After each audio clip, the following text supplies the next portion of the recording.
Good morning and welcome to the Camnet Breakfast Show today, Tuesday, 1st November 2022. It is a lovely new month and I am your host, Zipporah Mshala, joined by my beautiful colleague, Miriam Kaimba this morning. Good morning, Miriam. Good morning, Zipporah. How are you? I'm fine. How are you? And happy new month. Thank you. Happy new month to you. It's a very wonderful morning as well. I did exercise in the morning. I had my breakfast in the morning. You know, we're just here to bring nothing but the best to our viewers of what we have for them lined up this morning. And anyway, before we go direct into discussing what we have this morning, Zipporah, did you exercise this morning? I'm not gonna lie. I will exercise after work. I knew because I saw that face. I was like, did she exercise? I exercise after work. You know, we have always encouraged our viewers out there to always, take part in exercising every day in the morning because it's very good for their health. Definitely, and I think that's one culture that we as Zambians need to embrace, Miriam, because if you look at, when you compare with maybe people from other countries who embrace the exercise culture, you find that someone who's 40 in Zambia looks much, much older. Yes. But someone who's 40 out there, looks younger, and you'll be like, he's on 40, he's on 50. Exactly. Because those guys embrace exercise. So I think that's one culture that we have to embrace. Exactly. Anyway, this morning we have some very interesting topics for you. We're going to be talking about the agenda of keeping Zambia clean. What role should citizens play in making sure that the surroundings are kept clean, and also are laws being applied on those people that are into indiscriminate waste disposal. Just yesterday we were looking at some places in Kaunda Square which have got sewer spillages, and some of those have been attributed to the indiscriminate dumping of waste in those sewer tanks, Miriam. And also we're going to have the Concerned Citizens for Justice and Human Rights who are just going to talk to us about the issue of pregnant girls, teenage girls. Just last week we had statistics from Solwezi district where 1,600 girls, including those aged from 10 to 14, have been pregnant. And we're also going to have another segment where we're going to be talking about safety in online taxi services. How safe are people, especially at night, and many, many more. So we expect you to participate because today it is fully packed. It is indeed. It is fully packed. I can't wait, but, to see what we have lined up this morning. But anyway, right about now, we go direct into our Healthy Corner and see what the doctors have for us this morning.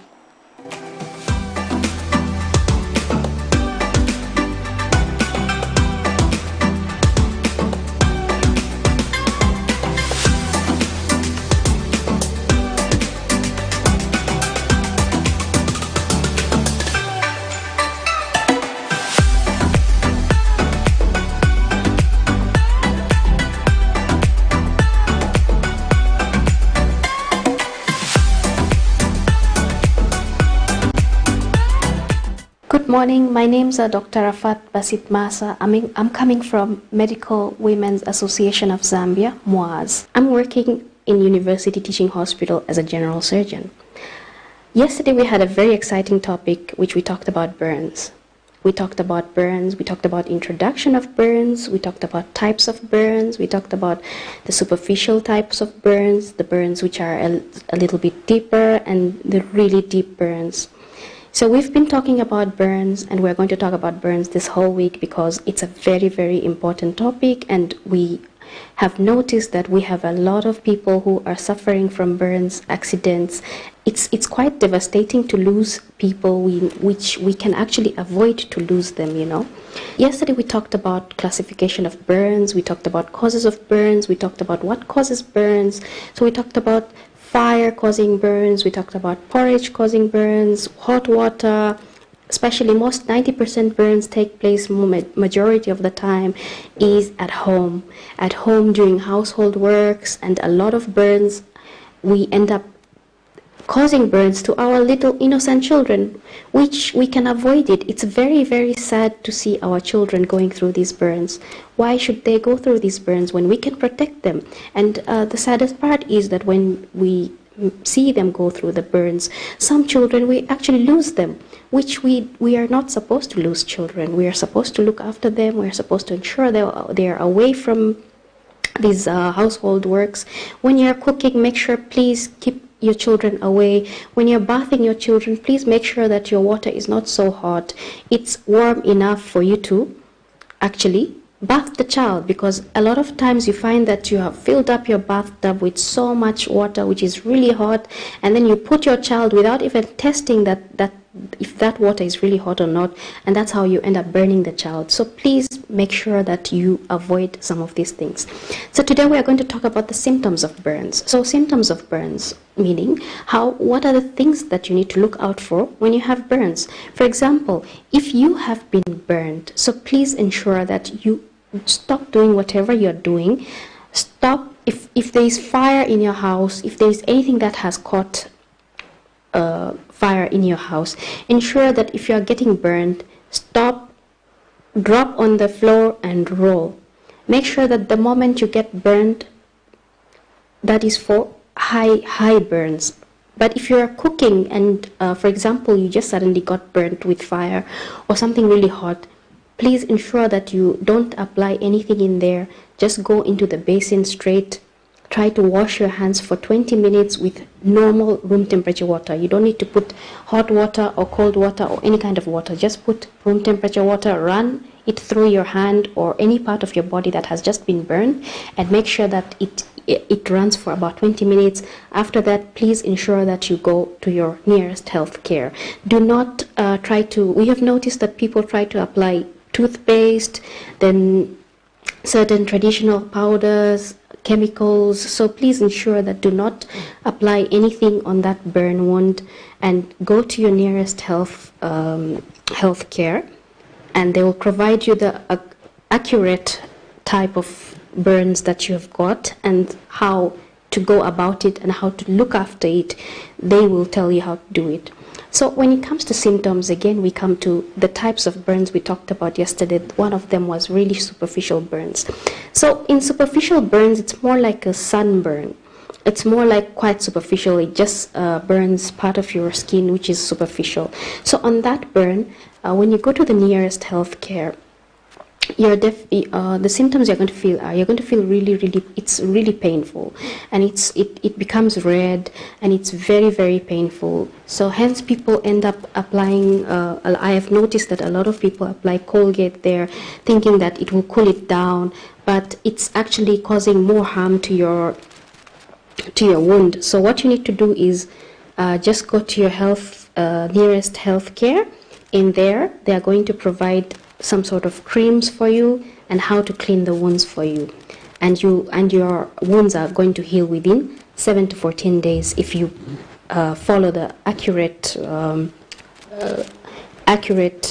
protocols that you've been told by your health care. Then the second type of burns, unfortunately, that is quite deep. It forms blisters. It actually also goes slightly beyond the skin as well, deeper than the skin. So that burn is also very painful. It happens with also the same, like hot water, fire, hot oil, chemicals. In chemicals, we have two types of chemicals. We have acids and we have alkalines. So you find the ones which have been burned with alkalines are even more damaging, because it damages it takes a few days for it to damage. So it actually damages more of that area. So even in there, you'll find the symptoms. You'll find, for example, the patient will be so much in pain. Then the patient will not feel like moving the limb or the area that has been burned. Then the patient will lose a lot of fluids, because remember, your skin protects your whole body. It's the largest organ in your body, considered as the largest organ in your body. So you find that when you have skin loss, there's a lot of fluid that is coming out. So you find you find yourself getting very dehydrated, and so you need to seek immediate healthcare help. You need to go to the hospital. Do not apply anything in there. When you have gone through the burns, immediately wash yourself for 20 minutes.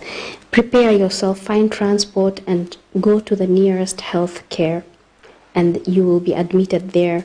They are going to look after your wounds and discuss the management, how you will be managed. So the second degree burns actually take a bit of time for it to heal because it has caused quite a good amount of destruction into your body, so it takes a bit of time. And also totally it depends on the percentage. If it's a high percentage, then it takes a bit of time for you to heal and for you to be completely in full form. It will take a bit of time. As I said, some of these things can be avoided just by taking precautions. Then the last type of burns, that is the third degree, that is really, really deep, and that's very devastating because it actually damages your bones, your muscles, very deep inside. Sometimes even your organs, it can go through your organs, especially electrical burns. Electrical burns, please ensure that sockets and electrical plugs keep your children away from those things. Make sure that you keep your children away from these open sockets, and keep yourself also away from these open sockets, because these electric shocks may be very dangerous to an extent that they may actually damage a lot of organs that we may not be able to do anything about it. So prevention is better than getting the cure. So ensure that you keep all these away from children, because when you get those deep burns, actually your symptoms will be like you'll have no feelings on your body, on that part of the body. If you have been burned on that area, it's going to look very white, it's going to be very deep. Whenever someone touches it, you will not feel anything. So even in those cases, make sure that you take yourself quickly to the nearest hospital, and the hospital will do their best to look after you and to do whatever requires to get you back to your form. So please ensure that we protect ourselves and our loved ones from these injuries, which is avoidable. Please continue watching Camnet TV with us. We'll be bringing you every day new different topics, new different things to discuss with, and every day you will be learning something new. We'll ensure that every day you're learning something new. My name's Dr. Rafat Basit Masa. I'm coming from Medical Women's Association of Zambia, MWAS. I'm working from University Teaching Hospital, and I'm working as general surgeon. So please keep watching Camnet, because we'll be bringing you every day different exciting topics that you're going to learn, and you're going to make life better. We make life better together, and we make Zambia better together. So please keep watching.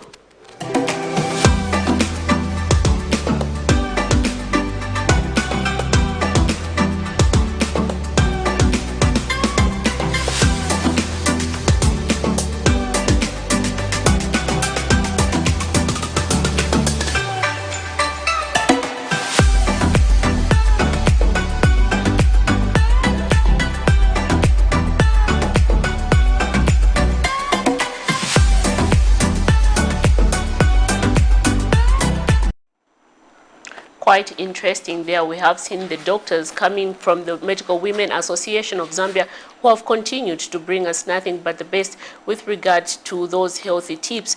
And today they did continue talking about symptoms of burns. But right about now, we go direct into our money market and see how the kwacha is performing against other currencies. So the euro is buying at 15 kwacha 86 ngwe, and selling at 16 kwacha 18 ngwe, and the British pound is selling at 18 kwacha 41 ngwe and selling at 18 kwacha 78 ngwe. We have the United States dollar there buying at 16 kwacha 02 ngwe and selling at 16 kwacha 33 ngwe. We have the South African rand buying there at 0 kwacha 87 ngwe and selling at 0 kwacha 89 ngwe. That is our foreign exchange update for today, the 1st of November 2022. We have seen Zipporah there that the kwacha, the US has maintained to 16, and yesterday we did see an increase in the fuel pump price. Your thought on that? I think people are really upset when it comes to the fuel increment, but I think everybody has just come to that agreement. For example, if you go to Lima Tower, there's just that agreement. For example, I can say there it's 15 kwacha. Like whether it increases, whether it reduces. I think that's how drivers have been operating these days. They've just reached to a consensus that okay, you should just maintain, yeah. Because so now that it has increased, I don't know how it's going to be for them. Well, I basically, I don't want to see a situation where, every time we used to see back then that every time the fuel pump price goes up, the bus fares also increases. So we don't want to see a situation where we have now see an increase, because this will affect how we do business as well. Exhausting. Yeah, it's exhausting. It's exhausting Exactly. this month, that month. It's exhausting in terms of the bus fares. Yeah, it is. It is. So I think the narrative. Don't you think this is a time that you should think of buying your own Vits? Beats? Did you say Beats, Range Rover, Miriam? I'm born for greatness. Amen, amen, indeed. And just right about now, we take a look at one of the stories that we had from Kawe yesterday, talking about lead contamination. As you may know, Kawa is one town which is one of the top 10 countries in the world which is polluted with lead, according to the World Health Organization. So let's take a look at that story where lead ore is being dumped indiscriminately. Do stay tuned in. Despite several warnings on the dangers of lead poison to human health, Chinese investors dealing in lead mining and processing in Kawe have paid a blind eye on the safety of nearby residents. Residents in Choa, Aerodrome and Waya have been inhaling dust emanations contaminated with lead poison from Chinese firms in the area. These are the stockpiles of lead ore extracted from the infamous Kawasaki open pit mine. However, the dust highly contaminated with lead poison from these stockpiles has adversely affected the health of the nearby residents.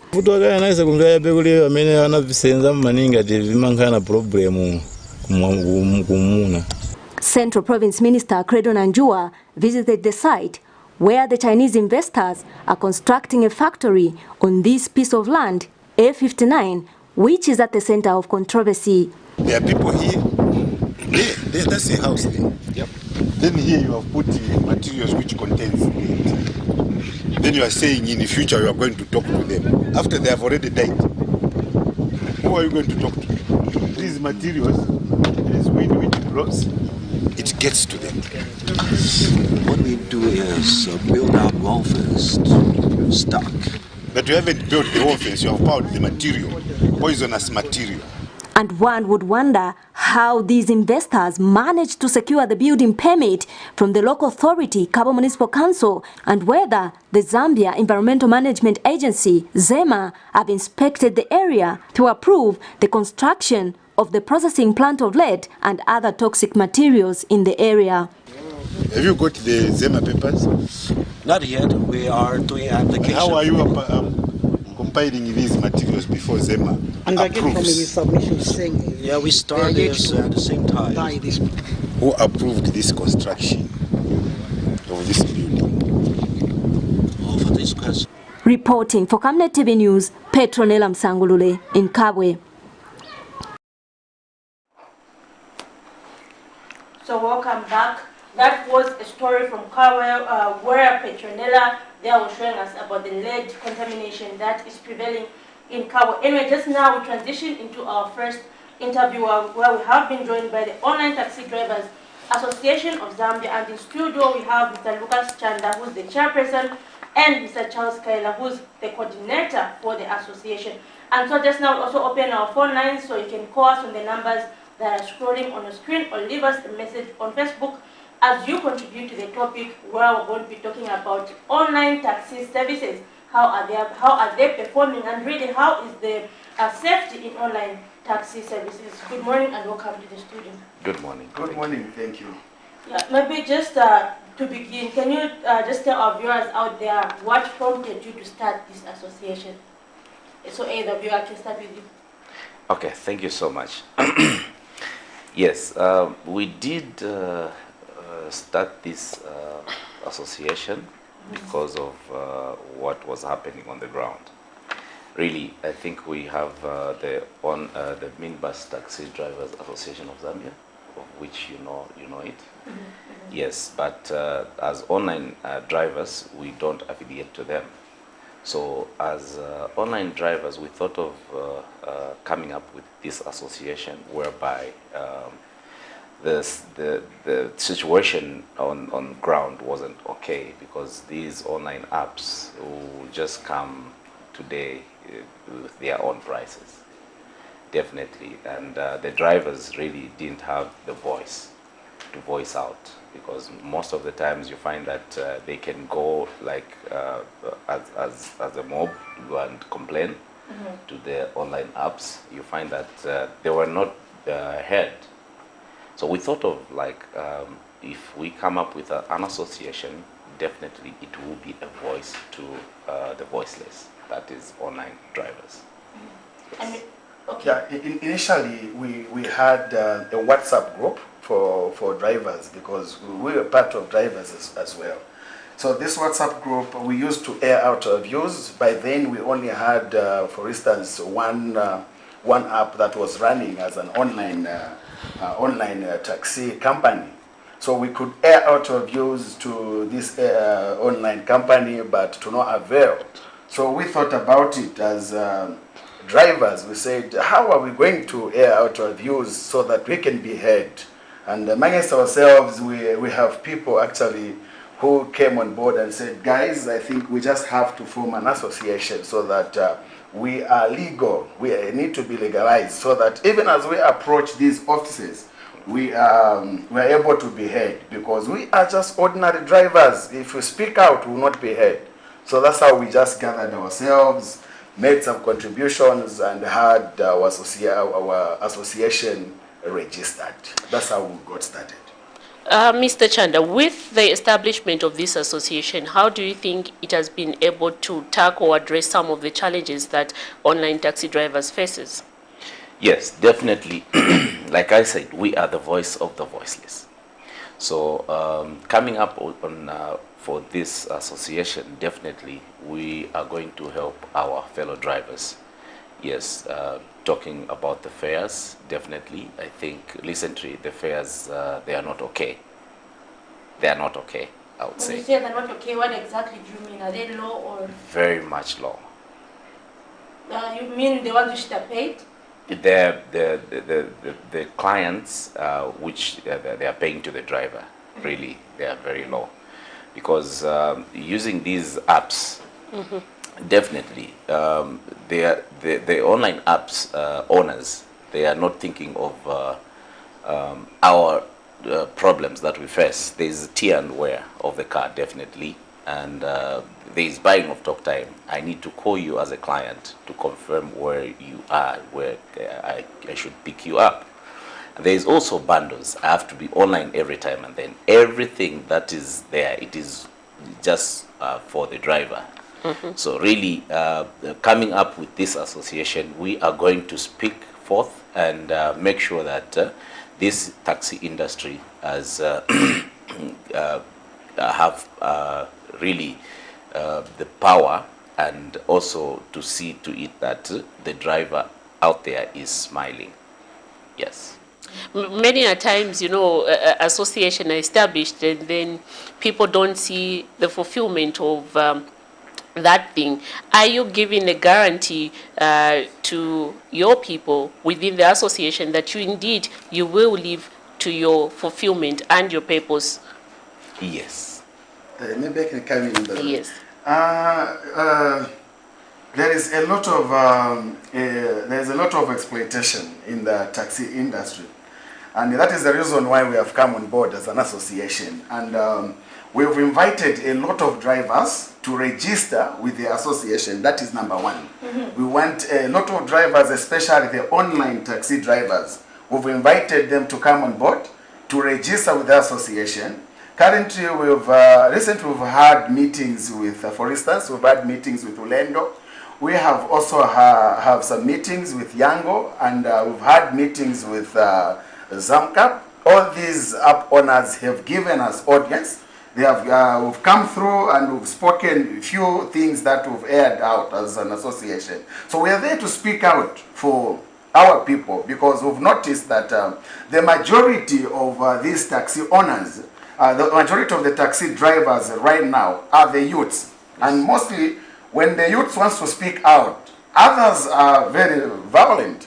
So as an association, we are standing in between the app owners and also the drivers. If a driver has an issue, we are there to sort it out. When the app owners, you've got an issue, we are there to sort it out. So we are there to fulfill what the challenges that the drivers are going through. We are not there as a threat. We are there as partners. We want to speak, we want to associate with the app owners, then we also want to associate with the driver, because of late there have been a lot of exploitation on the market. So we have come on board as an association to sort out these challenges. What are some of the requirements that one needs for them to be part of the association? Okay, the requirement as it stands, we just want the driver's license. For a driver, they need to have a valid driver's license.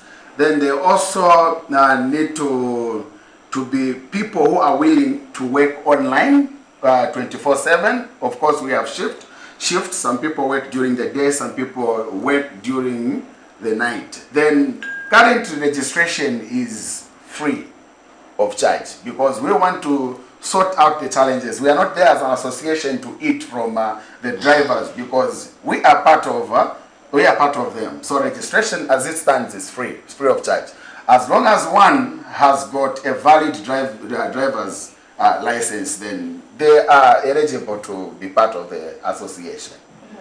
Now we do have a message from one of our viewers here who says, Zambians should form their own app for taxis. Let us be innovative.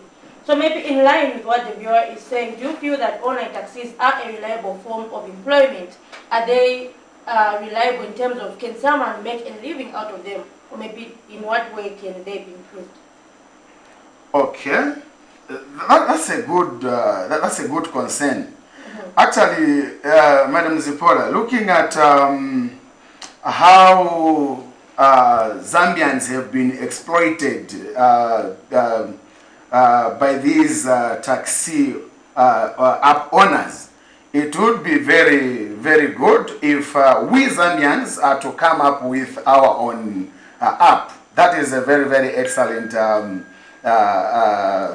It's a welcome move, because, of course, running a taxi company, I think it's not something that we need an investor. This is what a Zambian can do. So if we say we are going to have an investor come in the nation just to do this taxi industry, this is what our late President Sata, may his soul rest in peace, mentioned, I think, before he died. He said, there is no way we can have an investor come in the nation just to do what a Zambian is capable of doing. So forming our own app, that is a welcome move, and that is an excellent move, because this is what we can run on our own. If a Zambian is able to sell chickens, is able to run a chicken run, how is it going to make sense having an investor come and run the chicken business as well? That does not make sense. Unless if this investor comes in the nation, then they come with their own vehicles and start employing our youths. Then there will be, that will call it actually an investor. We'll call him an investor. And that is actually job creation. But where we have bought our cars, we've imported in our cars, our own vehicles in the nation, it means we have the capacity, we have the ability to run our own businesses. So it's a wake-up call to Zambians out there. Running an app is something that a Zambian can do. I think even our leaders should look into it, that some of these things we can easily run them on our own, especially the taxi industry can be run by a Zambian, by a simple Zambian like me. So it's a welcome move. It's a good idea, Madam Zipporah. Yes. Excellent observation there. Anyway, we are discussing the creation of employment through the online taxi service and many other things regarding online taxi services. So you can leave us a message on Facebook or give us a call. And coming to Mr. Chanda, are there any regulations governing online taxi businesses to make sure that Zambians are not exploited? Because there have been concerns that most of these online services are mainly benefiting the investors. while Zambians are not benefiting fully, like Mr. Kaila there said, whereby the only person who can benefit is someone with their own vehicle, and there are any laws regulating. Yes, that's why I think we created this association, whereby I think we need to regulate, more especially we talk about the main issue here, it's about the fares. So fares, if we do regulate it, I think it will benefit the driver, and the client also will be happy as well. Because really, right now, what is happening, the ones who are benefiting is the client and the app owners. But not the driver. No. So just coming in, Madam Zipporah, if I heard you right, you want to know whether there are some regulations, Exactly. or there are some people that have put some regulations in place actually to see to it that there is sanity in the industry. I think I heard you right. That is the concern of an association. Because when we look at these buses, the way they are being run, there are some regulations, and there are some people who are enforcing, who enforce the law. Let's say when fuel prices, when they go high, they are able to come on board and increase the bus fare. But on the part of the taxi, the online taxi business, I don't think there is there are those law enforcers, because that's why as an association has come on board to look around who is it that is in charge of enforcing the law, and put things in place. Of late, we've written to RATSA because RATSA, we know that these are the people that are running the transport sector. So we want to know, because the time we'll be talking about, for instance, Orlando, Yango, Zamcab, and these online apps, we've been told to say there is no law in place. There is no law, Madam Zipporah, that can actually speak on your behalf. And it's the job of an association now to approach these higher officers so that we find out how we can be helped and how we can be assisted as the online taxi industry. Because we are moving, we are shifting, everything is becoming digital now. So if we try to ignore it, then we will find ourselves in a very big mess. Yes. We have another message here from one of our viewers, Mr. Isaac Mwanza, who says, I am able to create a taxi app for us Zambians. I just need money. Zipporah, we have a call. We have a call as well. Hello, good morning. Good morning, madam. How are you? We are fine, thank you. You are through to the Camnet TV Breakfast Show. Who are we talking to this morning? You're speaking to Mr. Mbuzi. Mr. Mbuzi? Yes. It's good to know that where are you watching us from? Good. Are you able to hear me? We can get you. Thank you so much. Good morning to the family. Good morning, thank you. Can you follow what's been discussed with regards to the association of the Taxi Association of Zambia, which I for one, I fully support, because of the exploitation that we have seen with regards to these online taxis that have come into our country. I was specifically pointing out on Yango. In Zambia, I think we have to reach a level where we have to start looking at things in reality, and also with our government. I think when these companies are coming to Zambia, I think they need for proper scrutiny. Because I'll give you an example. A lot of people are waiting for Yango who has not given any terms and conditions to the drivers. So, quite a number of things which are not very clear. Issues to do with safety. Imagine when you're talking about Yango and how they do the distribution of these drivers. Anybody can just get a phone and they have a car. They just send those details and they're up running, carrying lives. Those are some of us who are not very comfortable with. And we want the government to really look at these things critically. But we are thankful that there's a solution which is there, and we are praying that a lot of things were going to be looked at, because really this is just out of line. So we support what is happening, and I pray that a lot of people will look into this, because the safety, in my view, is very compromised. The safety is compromised, and we would love the government to take keen interest in what is happening. Yes, I also agree with the fact that some of these businesses must be given to Zambians. This business must be a Zambian business. It's not every business that should come to the country and our foreigners start running them. We are not against the foreigners, but we are against certain kind of practices, and that's the certain business that should be done by the Zambians. So that's what I wanted just to emphasize on. That security is compromised. I pray that the police can listen to this kind of show, because you cannot have that kind of situation. No. Yeah. Thank you so much. Mm-hmm. Thank you so much. Maybe you can just add one or two things from what our caller said. Yeah, actually, what Mr. Mbuzi said. Thank you so much, Mr. Mbuzi, for coming in and for your concern. Actually, what Mr. Mbuzi just said, that is actually excellent. That I concur with him. This online taxi, just as I alluded earlier on, it can be run by us ordinary Zambians. It's possible for us to run this. Let's not leave this this business for investors. We can do it on our own as Zambians. Yeah, mind you, Zambia is bigger than all of us. How do we allow investors to come in and run a simple business and end up exploiting our own Zambians?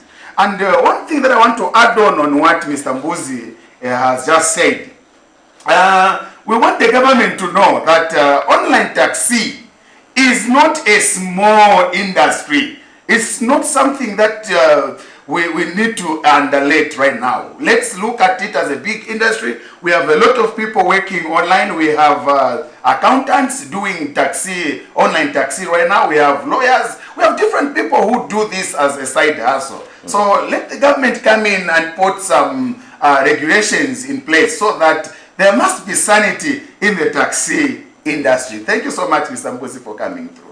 Our caller did mention one of the points that I picked up. He said the service is compromised. Is it true? Yes, the service is compromised. And if you would want to know how is it compromised, for instance, when people are... You thought there we have a caller? Okay. Hello. Hello, good morning. Good morning. You're through to the Camnet TV Breakfast Show. Who are we talking to this morning? This is from Mate. Where are you calling us from, sir? I'm calling you from Ghana. It's good to know that you're watching. Please go ahead with your contribution or your question. Sorry? Please go ahead with your contribution or question. Okay, so my contribution is that I'm an assistant taxi driver. We've come to realize that in our own country, we are being exploited as taxi drivers. And the business on the market right now is not favorable. And it's not favoring any taxi driver, including a person who's on a taxi run, a person who's using an online app. Things are not okay as taxi drivers.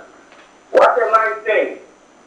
I have used one of the owners app as I was working. For example, I started a person from Unza going to Ridgeway. Then this app, the client gave me a 25 quarter from Unza to Ridgeway, and the other money was 40 quarter which was on my account. So I went towards that goal, only to reach in the morning to find that all my bonus, all my everything is not given to me. And it was like gambling. You know? So the thing is, these online taxi apps are like a gambler. And that's not what we need as on taxi. And due to security, we found that some owners of these apps, they are not really registering drivers with fingerprints and the like. And it's very easy for a criminal. That's why we have got so many robberies.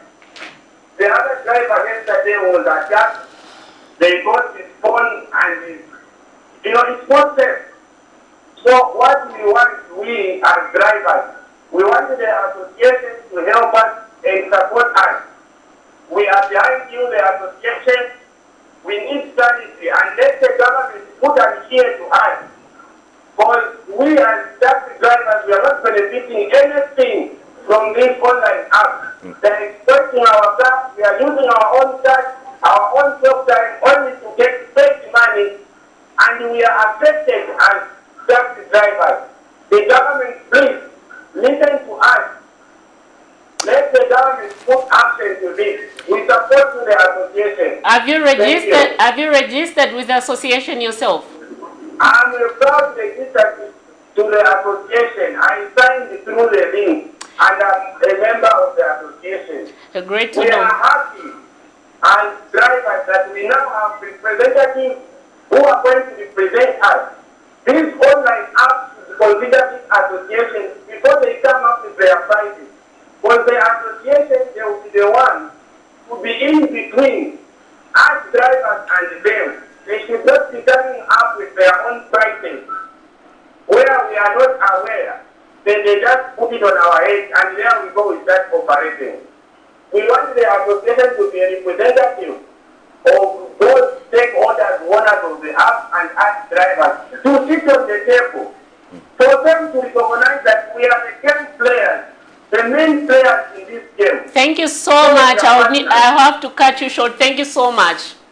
Thank you very much, madam. May the government look into this. We are tired of being exploited. Thank you so much. I'm sure the association has heard all the concerns that you have raised this morning. Sure. Exactly. And maybe in line with what the caller said, wouldn't it be better maybe, or maybe do you feel in the future if this continues, will it lead to people shunning, or maybe drivers shunning from working for these online services and going back to the traditional way? Is that where you see this going, or is it going to continue seeing that digital services are now what's going on in the world? Okay, I think the world has changed. Mm-hmm. We are in digital world, I would say. Mm-hmm. So everyone is using their phones, looking for what is new on the app and everything. So what it is now, it is us to regulate the prices, really. As these minibus and taxi drivers, they have got their own prices. Sometimes whenever the fuel, as it is, it's hiked, they will also hike. So us as Online Taxi Drivers Association of Zambia, we have to see to it that we also have a standard price. Let's say, for example, a 3.5 kilometers or 4 kilometers, we say 50 kwacha short distance. Definitely, we're going to have the formula as well, why we came up with that 50 kwacha. Or if it is 60 kwacha, we come up with the formula, why we come up with the 60 kwacha, right? So even these online app owners, they just have to have their formulas, why they're coming up with those 14 kwacha. So do they increase or reduce based on the fuel, or they're just standard? They're just standard. So I can still get 25 kwacha from Unza to where that man was going? Definitely. Of which is not right, it's not good. The driver definitely is like getting nothing. But the question is, why do drivers still work for the online apps? Okay, so the thing here in Mzupora is these guys when coming when being introduced, introducing themselves on the market, what they did was they went through different ranks. They went in these ranks where taxi drivers operate from. For instance, there's Charleston rank, there's Manda Hill rank. They went through all these ranks and advertised themselves. You know, they enticed taxi drivers and said, we want to work with you, and we are going to make a taxi industry a better industry than it is now. So the taxi drivers were very excited, they were very happy, and they gave in So giving in means giving all their clients to these taxi owners. Yes, so they surrendered. Let's say you were my personal, Madam Zipporah. If at all you were my personal client, you will also jump to the app because you've heard about the online taxi. So you stop calling me direct and you will start using the app. So this is what is happening right now. It was more like a transitioning from the rank into online. So these guys, even when they choose to go on the rank today, no one will call them. No one will call them. So and that is the battle we are trying to fight now. But don't you think because they're expensive? We want to tell the taxi drivers to say, join an association. If you get affiliated... Okay, just hold your thought there. We have a caller. Okay, please, I want to release that one. Just about the caller. Hello, good morning. Hello, good morning. You are through to the Camnet TV Breakfast Show. Who are we talking to this morning? Thank you very much. I'm with Nyanja. My name is Salom Tembo. Please, Mr. Tembo, go ahead with your contribution. Okay, thank you so much for association. Tafuti kamini na mapaiti jawa yangu wa ulendo wa kamsa wa na maada hapo ya mea vita. So please association make sure that you do the one ya mea na most yangu na mea na jawa yangu imonga ni kitambo like mamea kambia rafiki. If you find that pakupata chance ndio mungu upate ma right gestion wapanga kaya jenge kukuta pili wapaka ni kibiranja maza faida atino wakira mabata zanzama zote zanzi yamene wachana kisi ya kinga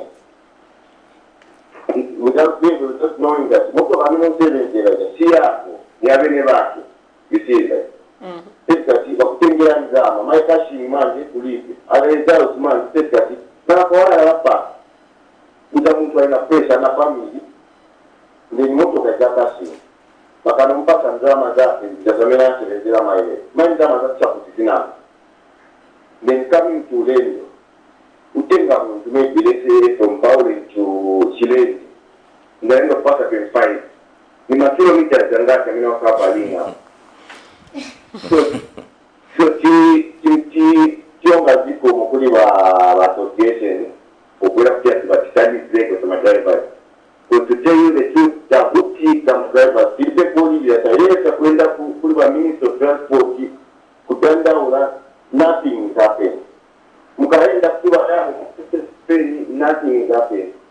Upata ma 625 kukuta sasa kutumia drama za whereby sometimes unaona watu wapata ma 25 kwa wapata ma 18 kwa then kukuta sasa tutenge mabonuses yako mimi kama ni mabonuses yako is not bonuses short pass and drama za at no with a bad light you know step at you want to treat lakini unauzi na fuel unauzi na doctor unauzi na mapando mke kasi yako moto kaendekeza nzama you see and then takwera pa Facebook pa mike wana watu no you can make that type thing in a week whereby the people that don't say but after my drivers no problems bakawala kaona tio ma drivers za yangu wapanga drama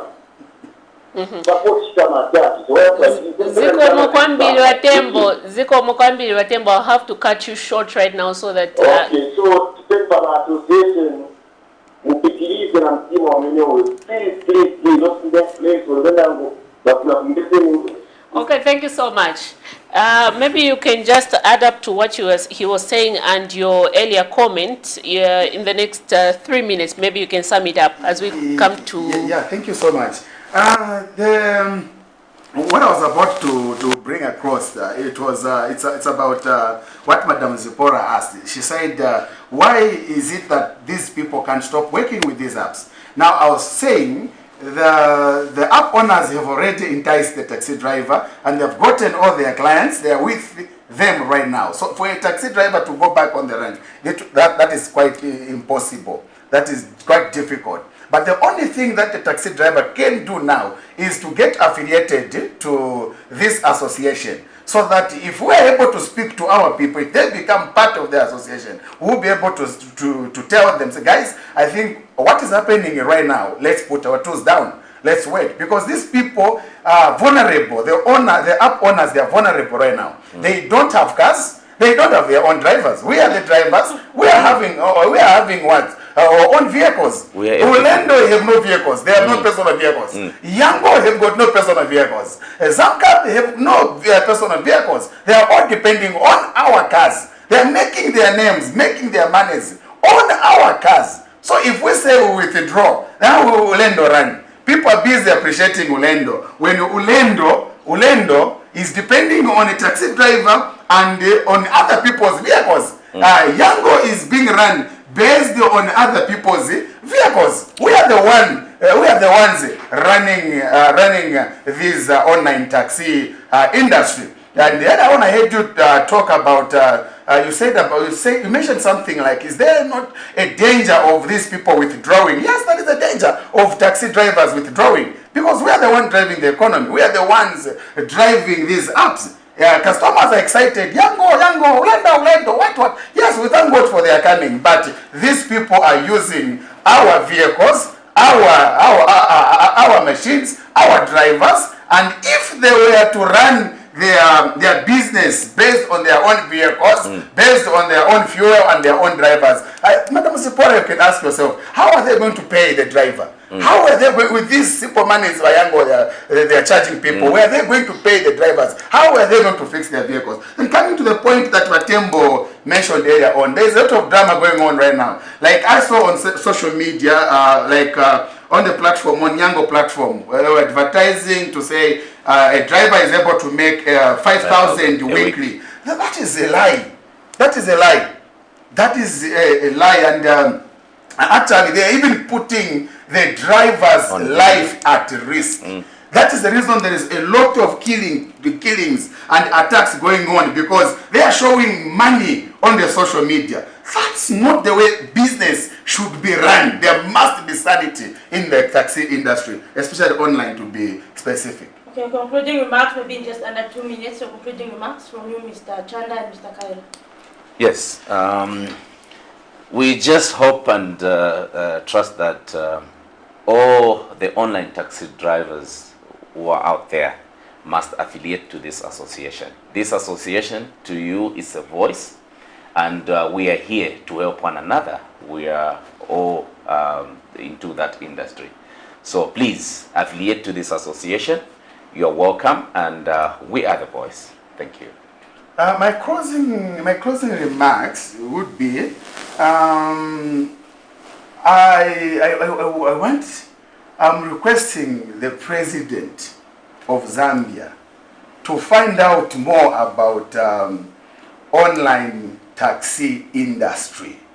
Right now, the youths are not pressurizing the government of Zambia, the current government, about job opportunities, about employment opportunities, because online taxi industry has provided employment to most of our youths, Madam Zipora and our dear sister and everyone who is watching right now. We want you to know that the online taxi industry has provided employment to most of our Zambian youths. So the government, the president of Zambia, Mr. HH, we want His Excellency actually to know more about online taxi industry, and to find out from his minister, especially the Minister of Transport, to know how this industry is being run. And those that are watching us right now, we want them to convey the message to the president of Zambia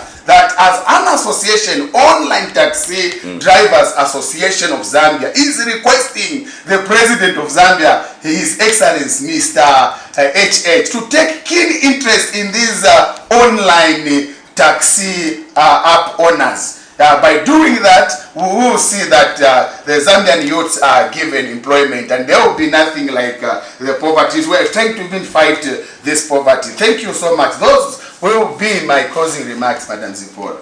And thank you also to the Camnet TV for accepting our request and for just bringing us on this breakfast show. We're looking forward to be invited again. We really want to be here. We want Yes, to be more definitely. countrywide.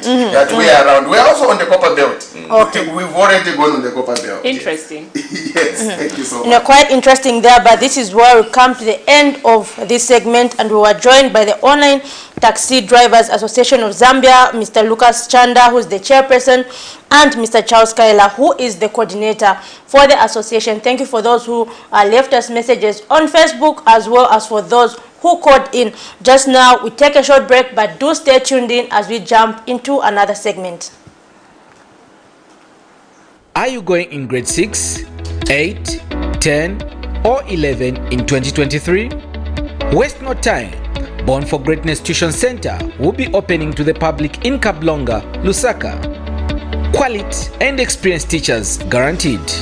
Limited space available. Call and book for your child now on 0962 382535. Classes are starting on 5th December 2022. Born for Greatness Tuition Center. Learning for reigning in life. For immediate coverage of any breaking or latest news in Zambia and around the world on Camnet television, call the numbers on your screen.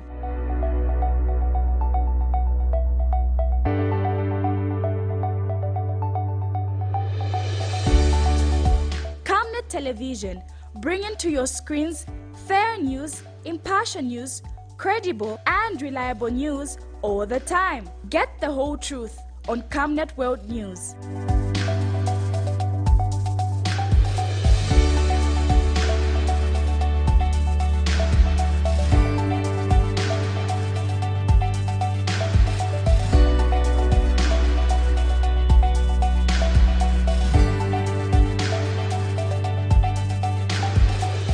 Camnet Television, not just another channel.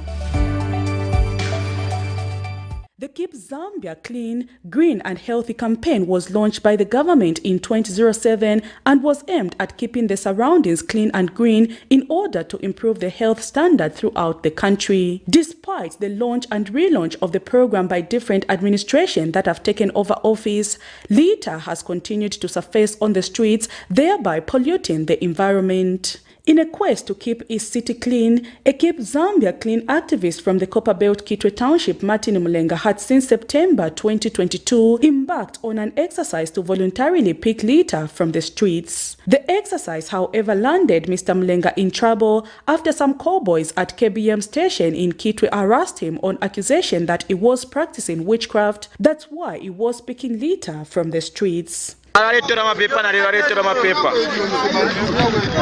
mapepa atwala kwisa ebwanga mwakwata bwango bwiwe alikwata bwanga eyopokeni ifyo. Mr. Mlenga, who is a holder of a bachelor's in philosophy but remains unemployed, says he has become a laughingstock in his community after the video of his harassment surfaced on social media, which has now prompted him to leave his town for security reasons. Citizen, regardless of having qualifications and I've got nothing to do at the moment, let me put myself at the service of the community. So I started on the 16th September picking litter around Kitwe, as well as I also went to Rwansha, though the reaction that I received from the council workers was not good. They also embarrassed me. Even after I actually applied to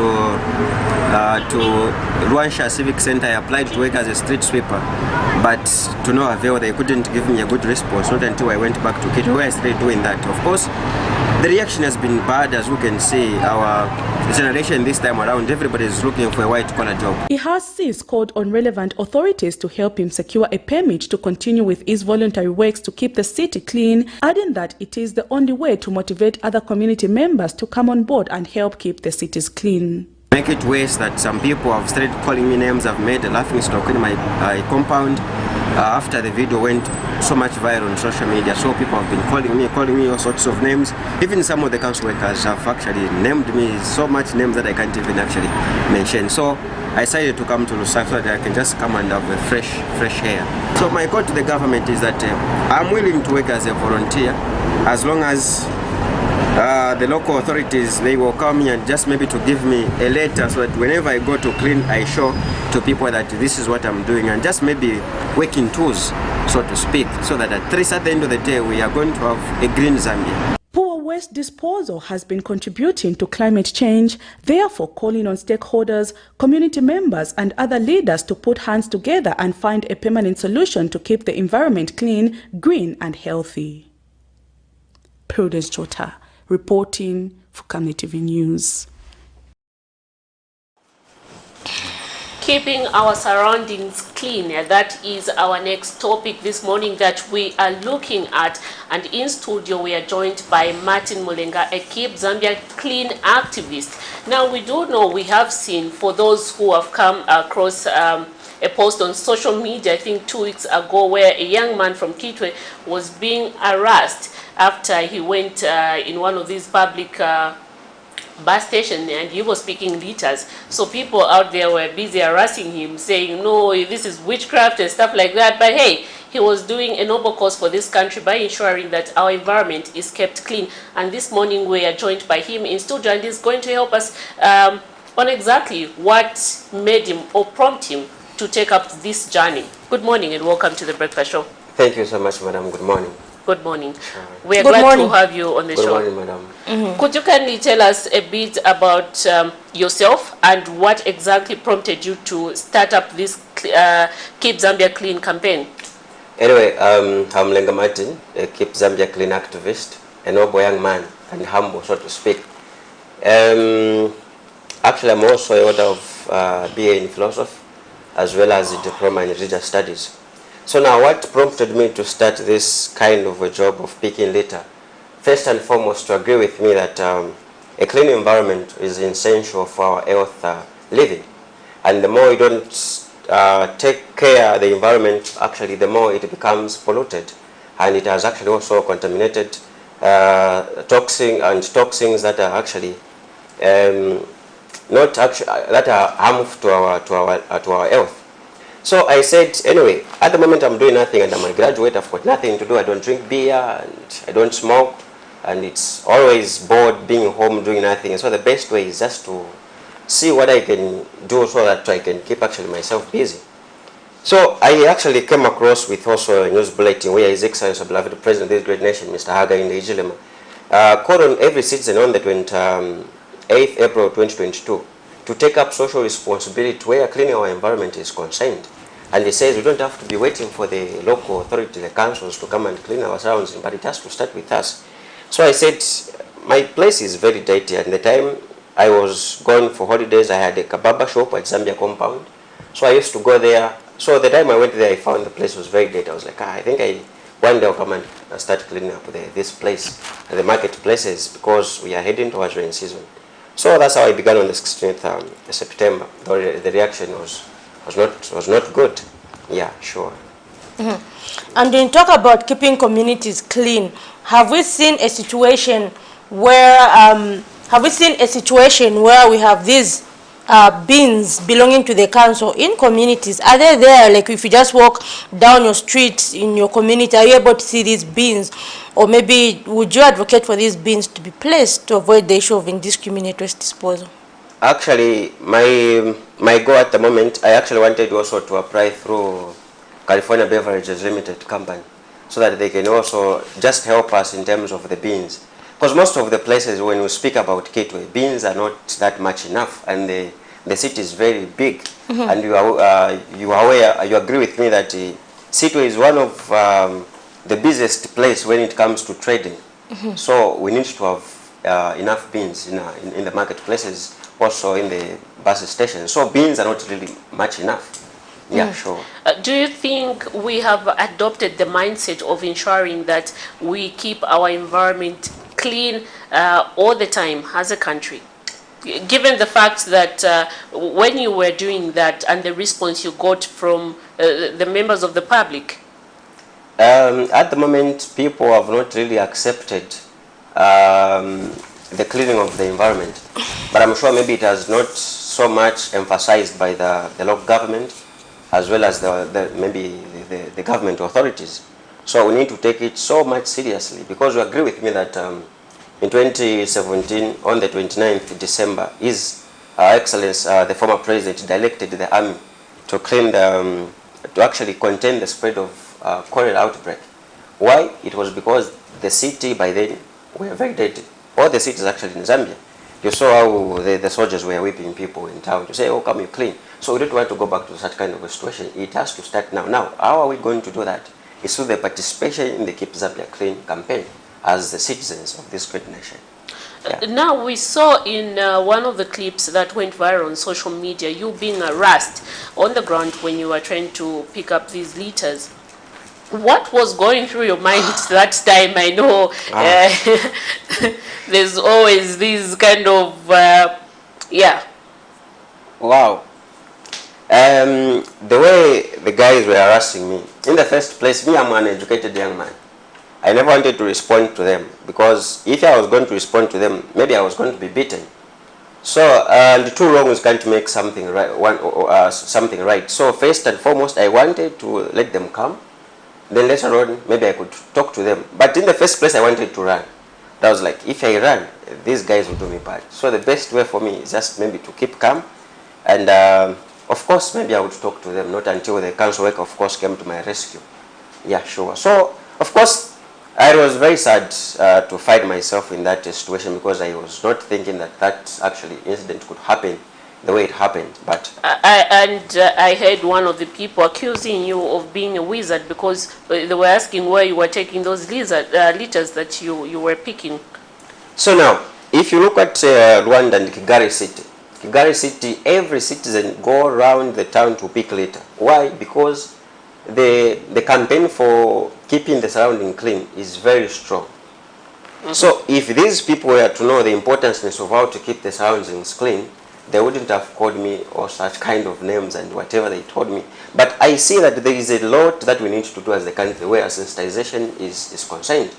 Yeah, because even when you look at the environmental philosophy, it also tries to understand the relationship that human beings has with nature and our natural environment. Mm-hmm. Yeah, so first and foremost, we need to fall in love with our environment, because it is also going to give us a good health at the end of the day. Mm-hmm. This time, yes, of course, you can go ahead. I was just looking at the fact that we're going into the rain season. And we know we've had this issue whereby every time drainages are always filled with garbage, and when it's raining they start over flooding. Do you feel there's been enough sensitization maybe for people to stop throwing this waste in drainages? Because you find that there's all sorts of waste, the diapers, everything is in these drainages which are supposed to carry water, but you find that these are blocked. And with the rain season, we're now going to be we're going to have diseases like cholera and all that. Has there been enough sensitization by the local authorities?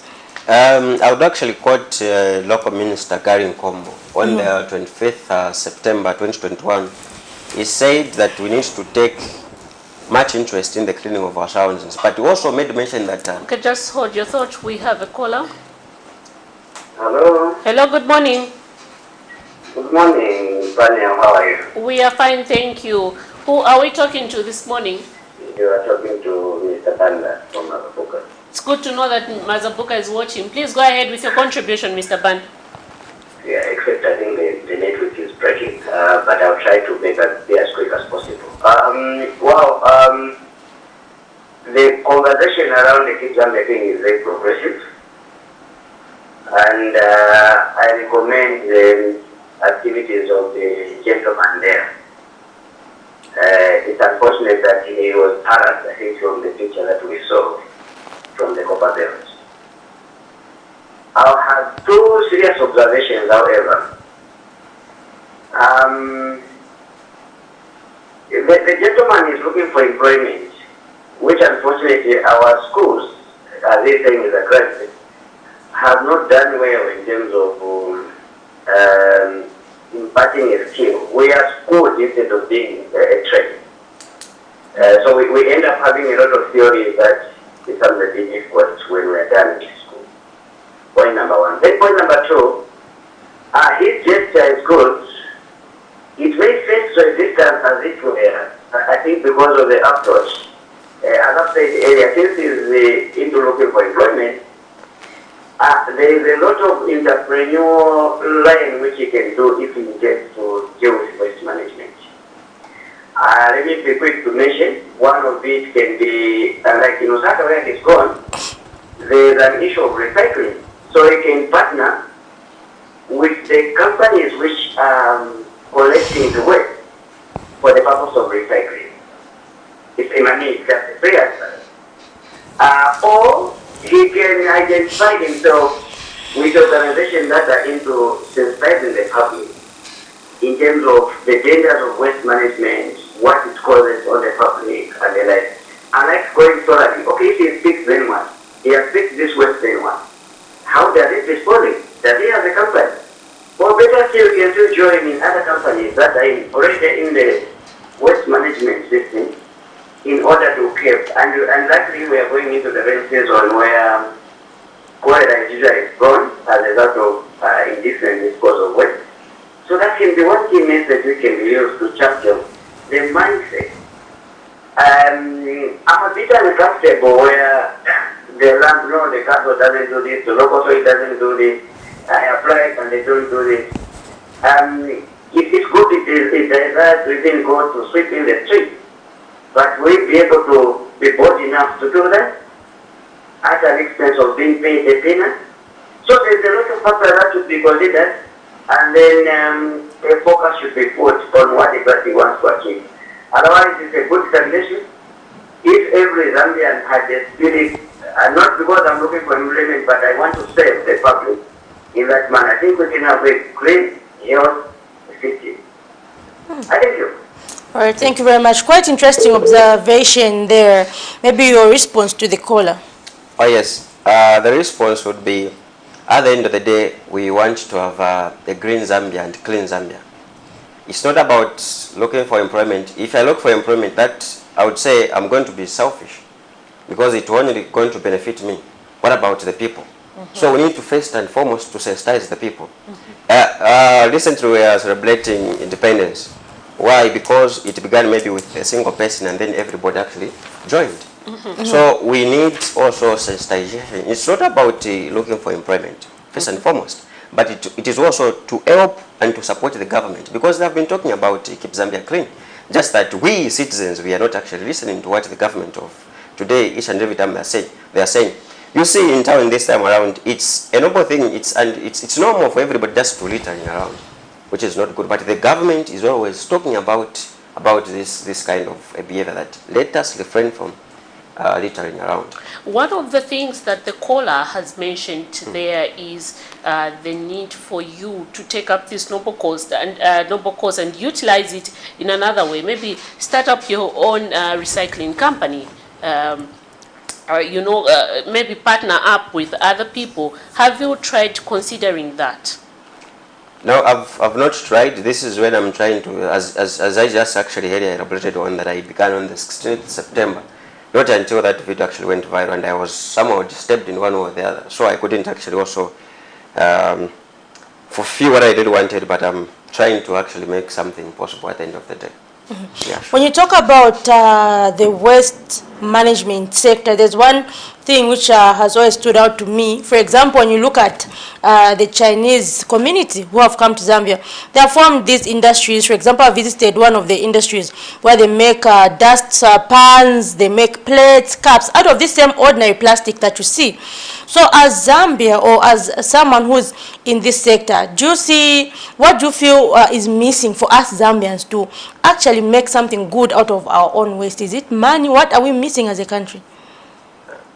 Ourselves not depending on other people. What are we missing to make something good out of the waste that's there?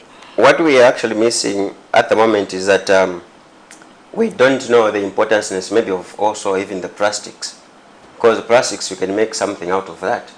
But we don't know. That's where also education comes in. People need to be educated for them to know the importance of that. You can't start up something without education background about this, whatever you are doing. So you need to have education background. If people were to go to school, or if there will be schools talking about how to recycle what, and people could go to school, the government will fund in whatever, people will understand what it is. For example, have we seen anyone out of the Constituency Development Fund, have we seen anyone saying we want as a cooperative to start a recycling business? Have we seen, or someone in that sector, have you seen anyone doing that? Yeah, so far so good. At the moment I've not seen anybody. Meaning it's out there, it's open. It's open. It's open. Have you tried taking advantage yourself of that? I have not tried to do that, but my focus is how to clean our country. But when doing that, don't you think if you were to also incorporate it with the Constituency Development Fund coming on board to help you strengthen this project of yours, don't you think this will help you go a long way? That's where actually I'm heading to. Yeah, that's why I'm also calling the local governments. If they can, I think if they can see something good out of that, then we'll move at the same pace. And at the moment, are you working alone, or are you going to partner with other youths to make this thing go bigger? Well, as you can see, our generation this time around, it's not easy for someone to do such kind of a job. Yeah, of course, I've shared with my friends. Some, they could say, okay, we are joining today. The following day, they back off because of being laughed at. So everyone is looking for something to sit in the office and do something good. But of course, you have maybe five people say, okay, we would want to do this with you. But later on, they back off. Because why? In the first place, they are not being paid for that. And the kind of the job that they are doing is also somewhat embarrassing, so to speak. So it's a challenge also with our generation of today. Yeah. It simply means they're not hungry, they're okay. If you are going to be embarrassed with something that makes you money. Yes. And in case you're just joining us, we're discussing the issue of waste management in Zambia and how best can you take advantage of existing waste to actually make a source of living out of it. So you can call on the numbers that are scrolling on your screen or leave us a message on Facebook. Exactly. So moving on. We have seen, this Keep Zambia Clean campaign going on over and over again, but we have seen people, ordinary citizens, when, go to the CBD of Lusaka, they will just, eat something and then throw a litter there. Don't you think it's on us, upon us, or that we should have certain kind of regulation that if one is found, throwing litters anyhow, there should be a law that would make them be held accountable? I think my call also to the government is that they must enact bylaws that will compel all citizens or all people to clean their surroundings. And if possible, also to make it mandate, to give the mandate to the local authorities to prosecute those who be littering around. I think that will help us a lot. And at the end of the day, we are going to have a better campaign for Keep Zambia Clean where it is actually concerned. Your concluding remarks as we close our segment this morning. So my concluding remarks is that I'll start with motorists. Motorists this time around, you find this one in a good car but littering around. Let us get concerned about our environment. If you don't take care of the environment today, it is also not going to take care of you tomorrow. And when you get sick tomorrow, you go to the hospital. Then the hospital run out of drugs. What are you going to say? No, the government are not providing drugs. But in the first place, that disease or the infection that you got actually came from your own house. So let's take it serious. We put some strong measures where preventing environmental degradation is concerned. It has to start with me as a citizen. Then later on, we also support the government. The government are doing a lot when it comes to the campaign for Keep Zambia Clean. But let us also succumb to their tunes, and we see that at least there is a progress. Not each and every time to be talking the government this. What are you doing as a citizen? So it has to start with the citizen in the first place, and then later on the government will surely come in. Yeah. We wish you luck in your projects. Thank you so do we see you now in 2023 forming a cooperative for recycling, now that we've given you the idea, which you have to pay us for? do we see you and your colleagues forming a cooperative? God willing, because even the God is always willing for us to prosper. Exactly, and that's my prayer. quite interesting. So we hope to see more and more youths, even as we try to transform ourselves, Miriam, from this mindset of looking for jobs. But we should ourselves be the job creators. Just yesterday, Miriam, we saw some women from Kawata constituency who have begun making dish washing liquid soap locally from the cooperative money, and so now they are just showcasing, saying this is what, and then the women is the group is all women owned. So there are 10 women, and they're making the soap themselves, like dishwashing liquid. It looks like this same order, it's been green in color. So they're like, you see, in the next few coming years, as a country, we're going to have many industries, and as they expand, they're going to start creating more jobs. So we hope to see that in the recycling sector as well. I want to see made by Mr. Mlenga Dustpan, Mr. Mlenga and company. Not every time we export, even comes Miriam, you see an Afrocom made from Malawi. We can make those even things a from toothpick, here. you know, we can make things from here. Quite interesting there. Anyway, this is where we come to the end of this segment, but do stay tuned in as we get joined by the concerned citizens for justice and human rights who are going to help us in discussing the issue of teenage pregnancies. Just last week we had statistics from Solwezi where 1,600 teenage girls have become pregnant, and these include those from the ages of 10 to 14 years. What are we missing as a country? So just take a short break, but do stay tuned in. The concept of cooperative formation under the Constituency Development Fund is expected to transform Zambia into a hive of activity, with an increasing number of goods being produced locally in the few coming years. This is Kawako Cooperative, a community-based cooperative in Lusaka's Kawata constituency, which is showcasing how it has begun making dishwashing liquid using funding from the Constituency Development Fund, CDF. The cooperative, which is women-owned, took time to showcase how the soap is produced locally before the United Party for National Development, UPND National Women Committee, to show how women-owned cooperatives are performing.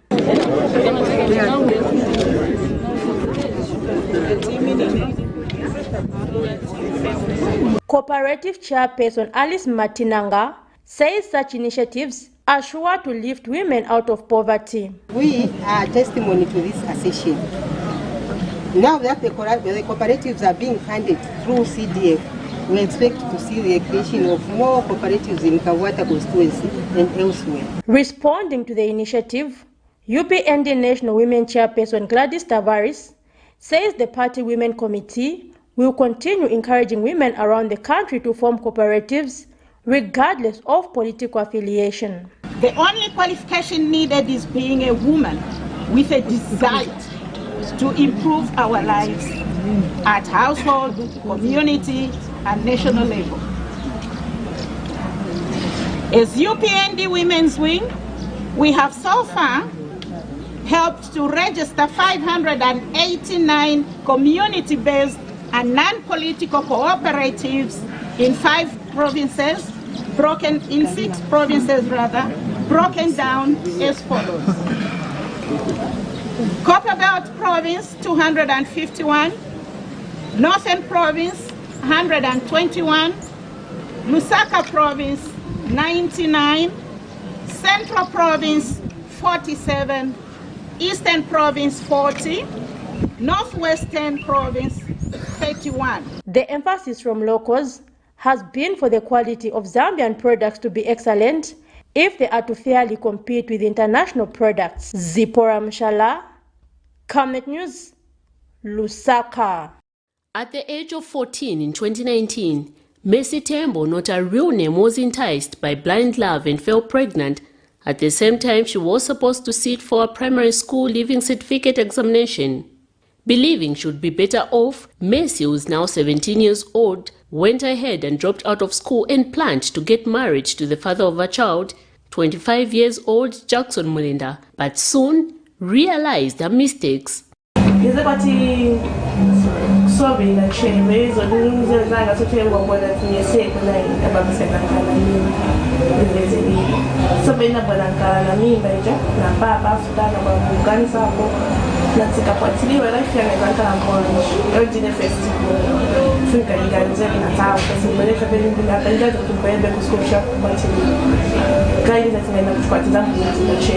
Fed up with the creepy situation, Mercy has since gathered a durable courage, ready to face anything and never get weakened by her love for school. She says she no longer desires to get married and wants to take advantage of the free education policy and return to school. Her grandmother is delighted with the news that her grandchild has realized her mistakes and is ready to go back to school. Government kuti abwerere ku school chifukwa ndiye first born mu family ero wankala na mwana instead of kuti ni mutandizo aende kusogora tambo tanizira mwana ujaromba ni problem ikuru maningi. Concerned Citizen for Justice and Human Rights says it will assist the child with other needs. Us as organization and other stakeholders to come on board and help her, because this is the high time when children they are saying no to early marriages, when children are saying no to teenage pregnancies. I think it's high time also as a government and as the stakeholders to come on board and support these children who are claiming their rights so that their rights can be defended. The organization has also questioned why Mulinda decided to continue being in a relationship with an underage person.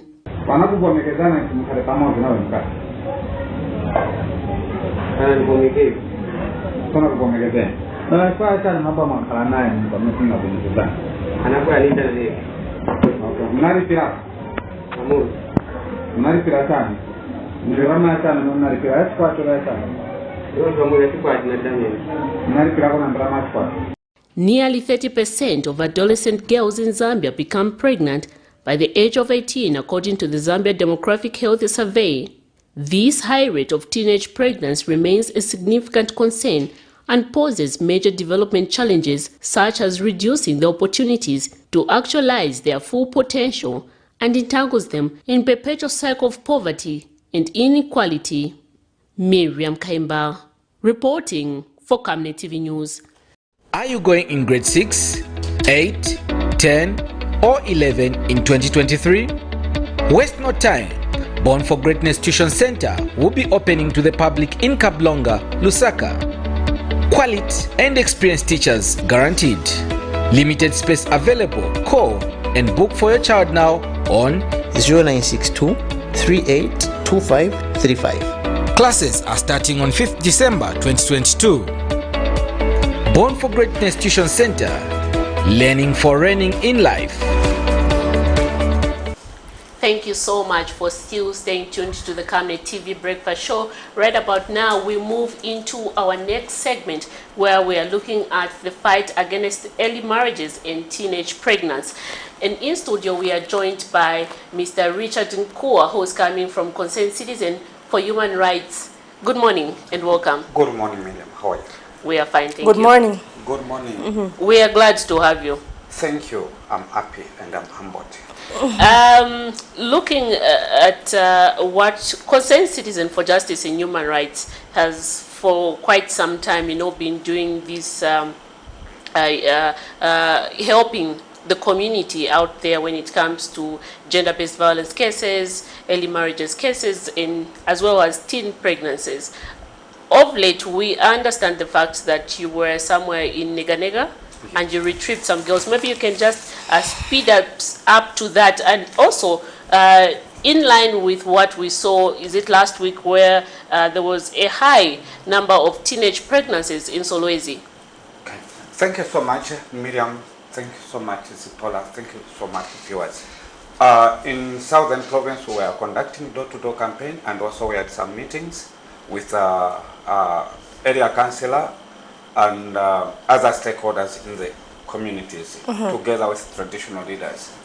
The meetings that we had, we have managed to discover about 34 teenage pregnancies, and some of them, they are children that have been forced into marriages.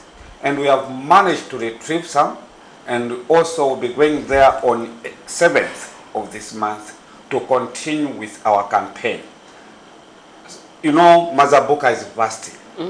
Okay, and these children that we are talking about is just one area of Nega and Inanga.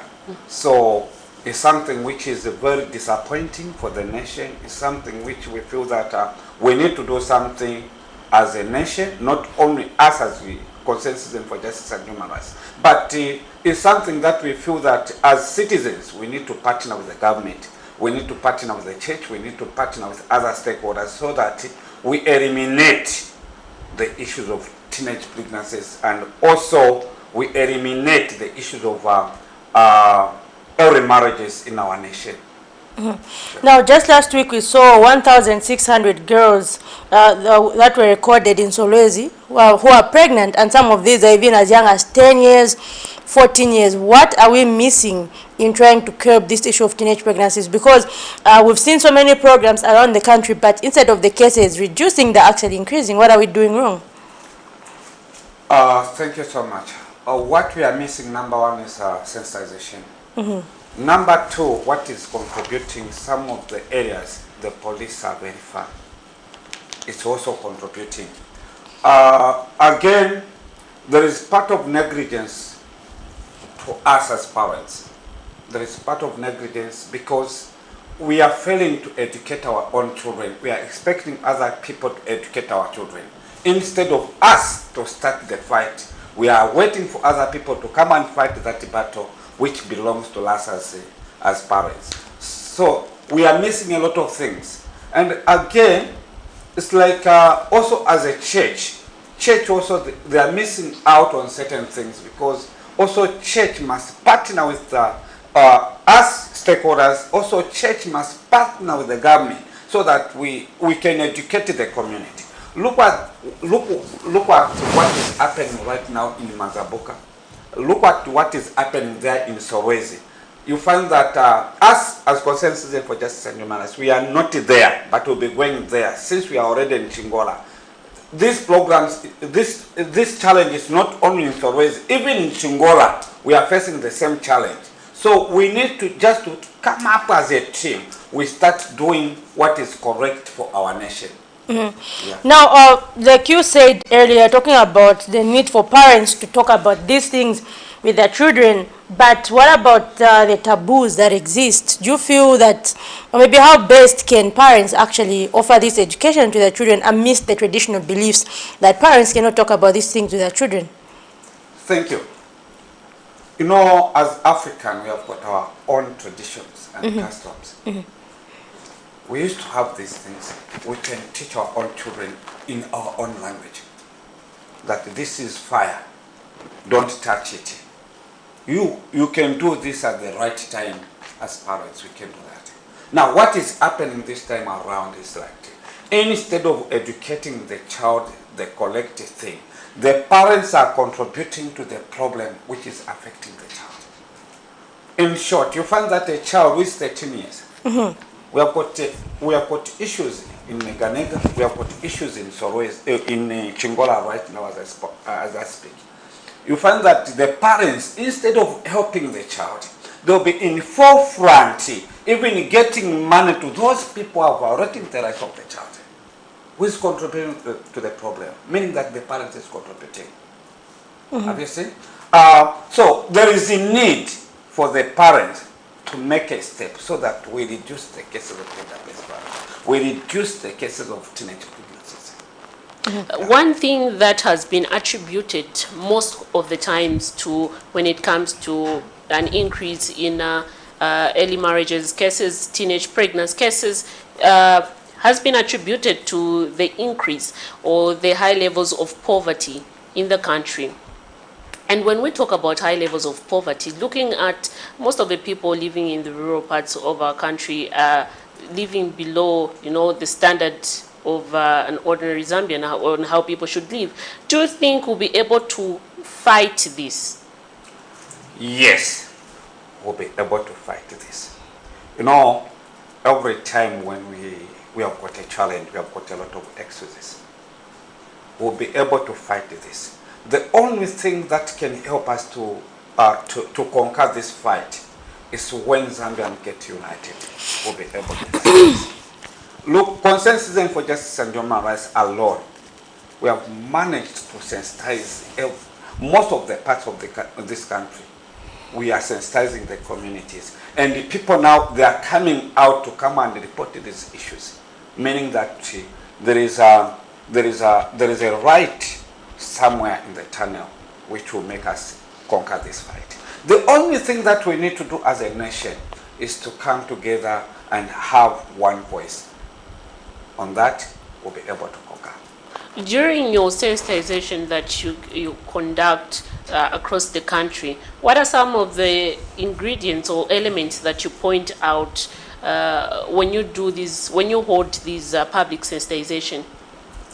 In the first place, we look at the plight of a girl child and also the plight of the boy child. When we talk about these things, we tell them the goodness. Because if this thing continues, meaning that a few years to come, we are not going to have a female journalist. We are not going to have a female doctor. We are not going to have a female accountant. So there is a need for the nation to have a girl child to continue with education. There is need for girl child to be protected. So therefore, there are a lot of number of the issues that we had for us to convince the community. And also we have told them to say, we are telling people to say, marrying off a girl child is a criminal offense. Also, forcing a girl child into early marriages is a criminal offense. Therefore, if any case of child marriage, if any case of teenage pregnancies, or any case of defilement, must be reported to the police. Therefore, people are coming out and they are welcoming our messages. So that's what we are doing as a.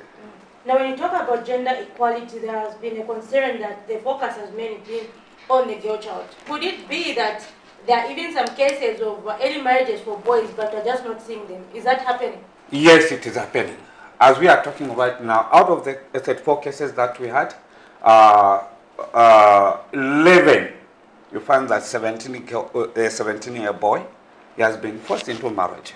And the parents, marrying someone younger, or they are marrying someone older? They are marrying someone younger. Somebody is 17 years, and the girl maybe is 15 years or 14 years. And the parents are in forefront, blessing such marriages. They are there. They are there. So it's only that number of these issues, they are not brought forward for the nation to see what is happening on the ground, because some of these remote areas, when we are going, when we are doing the campaign, you find that we just do the campaign, messages are just kept there. But if the media and also other stakeholders, they accompany us, they see what we are doing in the communities, they will be able to see that it's not only the girl child, but even the boy child. We are totally disagreeing with the parents who are forcing their own children, who are breaking the marriages of the teenage pregnancies.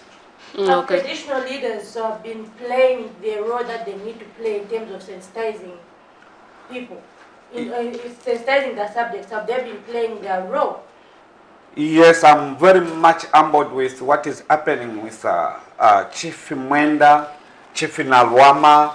These people, they have been with us, and they are busy sensitizing the community. And also what is happening in Chief Mungule in Chivombo, these people have been with us from the time we started our campaign. From the time we started, we intensified our campaigns. These people have been with them, and they are busy even emphasizing on their admins to say that we need to continue the fight until we win. I can assure you that what is happening in Southern Province and Central Province, even in Eastern Province right now, traditional leaders are in forefront of this fight. Now, let me take you back to the earlier question that we had posed. We have seen quite a number of times that different organizations, various stakeholders have come on board, you know, to campaign and put laws that are in favor of girls, young girls, to ensure that we eliminate early marriages and teenage pregnancy. Don't you think now, because despite this being put in place or in force, there's still an increase of these cases, don't you think we need to do a swap and focus more on sensitizing the boys so that we avoid this? Yes, there is a need of focusing the boys. But you see what is happening right now? What is happening right now is that when we talk about the rights of a child, we are not just talking about the rights of a girl child as concerns for just human rights. But we are talking about the rights of the children, you know, the rights of the children. As we are campaigning, these questions normally comes. These questions are normally comes. So what we are doing right now, we are inviting both girls and boys, so that as we are doing our campaigns, all of them, they get our messages, so that they understand that if I do this, it's not right. If I do this, it's bad. So both girls and girls, they are getting our messages. Anyway, also, most of the organizations and also other stakeholders, they are focused much on the girl child. But as Consensus for Justice and Human Rights, we are talking about these things as general because they are affecting our children. And when it comes to identifying families that have married off their children, how are these usually identified? Is it that neighbors report, or how do you find out as an organization? Mainly what normally happens, neighbors reports, but now what is happening is that some of the parents, they are willingly coming forward to say, no, have heard your messages. Please, this is what I want. If it is possible, this marriage be dissolved. We had the similar issues with Nanga police officer in church, where we dissolved about 3 marriages, just as we went there. You find that these people, they are coming forward because the messages now, they are wider. So again, some of the cases, they are reported by their neighbors. Some of the cases, they are reported as we sensitize the communities. You find that people, they will rise up and say, this is what is happening in this area. Please make up a follow-up. We'll be able to make a follow-up. This is what is happening there. Please make up a follow-up. Then we'll be able to make a follow-up. That's what we are doing. Despite that, we have got a lot of challenges. Most of these areas, there are distances. You find that some of the areas, you have to move a long distances to reach that area. So those are the challenges that we are facing as organization. For us to meet a target, for us to meet a target, you find that you are going to face a lot of challenges to reach certain areas because of our transport and also the number of the people that you need to carry to accompany you in those areas. That's what we are doing. You know, like in Nanga and in Nega, we don't have a police as for now. The police which was there, it was demolished by the angry mob, angry community. So as a result, people have to travel from Nega, Nanga, going to Mazabuka Central, which is in town, Mazabuka. So most of the people, they are affected right now. They are having a lot of challenges, even to report any other criminal activities which is happening in their area. And again, when you are dealing with these people, you know, you have to be sensitive because it's an area which has been with the challenges in terms of attacking police officers. So again, I can use this opportunity to appeal to the government that they need to come up to, again, they reopen the Nega police post so that people, they can be helped. What is happening in Nega right now, even last few days, 3 days when we were there, we had the challenges to transport the victims to the police. So we need to find a strategy how to transport those people to Mazabuka police station because of the challenge of the police. So a police is there, but there are no police officers because it was demolished. So we are appealing to the Minister of Home Affairs to come up with a new strategy. They bring back our officers in the Ghana. Are they not going to demolish it again? I hope this time around the residents will learn something and ensure that they do not take the law into their own hands. It's something that we are addressing as an organization. We have sat down with other stakeholders, even the community, to say, no, we should not demolish. You know, when you beat up a police officer, it's more like you are beating up yourself. So the best thing what we need to do is to come up as an organization and other stakeholders, we sensitize the community so that the police officers also, they have got the rights to be protected. We need to protect them because the presence of the police also helps the community. In the absence of the police, you find that most of the people suffer. Right now, the people are suffering, they are innocent people. even those who were not part of those groups that demolished the police, they are also suffering right now. Sure. Now, what does the picture look like? Because by 2030, that's we have Sustainable Development Goal number 5, which hopes to achieve gender equality. But you've said you have gone on the ground, you've gone to these far-flung areas. What does the picture look like? Is there hope for the country by 2030? Yes, there is hope. Watch it. There is hope. But are there enough people on board to actually carry out this sensitization message, especially in view of the instances we're seeing, for example, the 1,600 teenage pregnancies? Although we don't have enough numbers to carry out this campaign, it's something that we are appealing to other stakeholders so that we can team up with we can team up and also concur. We don't have enough numbers to do this campaign. But as an organization, we are doing our part so that we can achieve the goal. We have come up with a strategy that can help the nation, and the only thing that we are lacking is finances. But we are very, very positive that we are going to achieve the goal. And how has been the support from line ministries like the Ministry of Community Development, as well as maybe the Gender Division under the Office of the Vice President? How has been the support to such organizations like yours? Like for the month of October and the month of September, we can't complain. These people have been supportive to us. Even the district commissioners, MPs in these areas where we are operating, they have been supportive. We can't complain. Yeah, Quite interesting. Quite interesting. Maybe you can give us your concluding remarks as we close our program this morning. Thank you so much.